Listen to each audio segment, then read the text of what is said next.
درباره هەڵبژارتنên Tirkiye çardeyê Gulanê rolê Kurdan û piştevaniya Kurdan ji bo hevpeymaniya Kurdistanî ku digel Hakparê hatiye pêk anîn min mêvaneke berê Sekreterê Giştî Herekata Azadî Metin Pîranî ji Diyarbekir stûdiyên me digelme ye.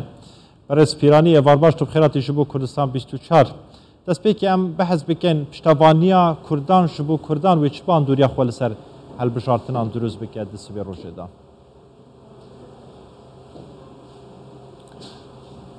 Belê, silav bo Kurdistan 24 jî. Rewşa milletê Kurd li Bakurê Kurdistanê bi rastî nêzîkî 100 sal e di rewşekî gelek xirab de ye û her ku diçe xirabtir dibe.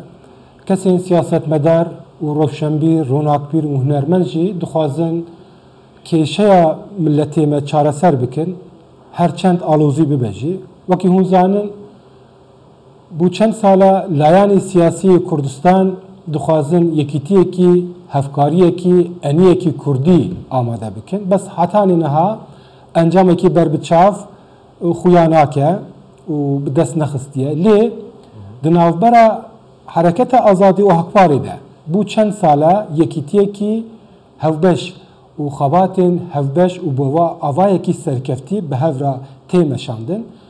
Îro roja hilbijartinê ye em wek Hereketa Azadî me biryar da ku em ê piştgiriya Partiya Maf û Azadiyan û Hakparê bidin û em gelek kêfxweşin jî ji ber ku Hakpar bi rastî li Bakurê Kurdistanê partiyekî Kurdî ya esas e. Loma em jî bi awayekî zelal piştgiriya xwe bi Hakparê re eşkere kir. Başa Hakpar em zanîn bi tena serê xwe nikarîtin hemî mafên Kurdan bi dest bixe yan bike warê praktîzekirnê da ku ew ên Kurd dixwazin Bakurê Kurdistanê. Hakpar bikarbîtin li gel CHP piştevaniya CHP biketin ji bo serokkomariyê baştir e dikarîtin zamaneta mafên Kurdan bike yan digel îtir ittifaqa Cumhuriyet ya Recep Tayyip Erdogan. Belê. Gelek cara ev mijara serokkomarî hatiye guftugû kirin bes encamekî zelal derket holê ku ji bo me ji bo Hereketa Azadî û Hakpar her wiha Partî Demokrata Kurd me biryar girt me gotî di navbera Recep Tayyip Erdogan û Kılıçdaroğlu tu fark nîne her du teref jî heman kesin, heman fikrin, heman partine her çend navê wan cuda bibe jî ev her du teref behsa Kurd nakin. Her du teref bu destkeftiyên Kurdan tu propaganda, tu gotinê wan, tu gotarê wan tune ye. Loma me biryar da ku me alî yan jî piştgiriye tu teref nakin. Berez Pîranî. Gelek dibêjin yani vê carê em ê Kemal Kılıçdaroğlu taqîb bikin. Em ê ezmûnekî gel bikin bizanbin wê mafê Kurdan cêbecî bike yan ne. Hinek jî dibêjin xwe Kemal Kılıçdaroğlu jî verêja partên berê ne xwe beriya çendekî CHP her li desthilatê bûye. Yani di navbera Kemal Kılıçdaroğlu û Recep Tayyip Erdogan hing divê baweriyê dane vê carê Kurd bikarbin mafên xwe yê çend hezar salî bi dest bixin li Tirkiyeyê. Mixabin yani nêrînekî wisa heye lê em nedivê baweriyê dene ku ji ber ku Kılıçdaroğlu xelkê Dersîm bixwe bes hîna nikare navê Dersîm telafûz bike. Nikare bêje Dersîm. Nikare bêje ez Kurdim î. Ev yek dudu belê dudu yani peyvekî heye dibe hatina pênçemê ji çarşeme xuya ye. Hatina roja pênçem ji çarşem xuya ye.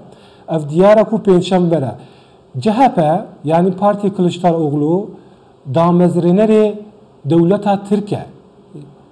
Partî Kılıçdaroğlu yani CHP bi dehan komelkujî li ser serê milletê Kurd barandı. Yani ev kesên ku dibêjin em ê piştgiriya Kılıçdaroğlu bikin ev ê ji bo milletê Kurd tutiş bike yan jî destkeftiyekî bi dest bixe yani ji ku derê derxistin yani çawa wisa dibêjin. Netenî ev yani CHP û ittifaqên wî 2000 rîpel 2000 ریپل جبو هلبجارتنه دکلاراسیون بلاف کرن دوی 2000 ریپل ده پیوکی کرد درباس نبویه پیوکی کردی درباس نبویه yani çava Kılıçdaroğlu dikara birskireke sedan 7 sala çareser bike divê mirov ji ev kesan bipirse ku çima piştgiriya Kılıçdaroğlu bikin ev bi hissiye yan bi zanayiye yan bi zanatiye divê ji me re jî diyar bikin bes em bi awayekî zelal dibêjin tu farqa Kılıçdaroğlu yan Erdoğan nîne Melek roş nemayne çend rojek mayne dibêjin spî û reş ve xuya bibin ve kîv serkevîtin ve kîv bin kevîtin roja man û nemanê çardey gulanê ye wî demî li pêşameya wê bizanbîn ve rewşa Kurdan mafê Kurdan çawa bîtin birêz pîran Metin Pîranî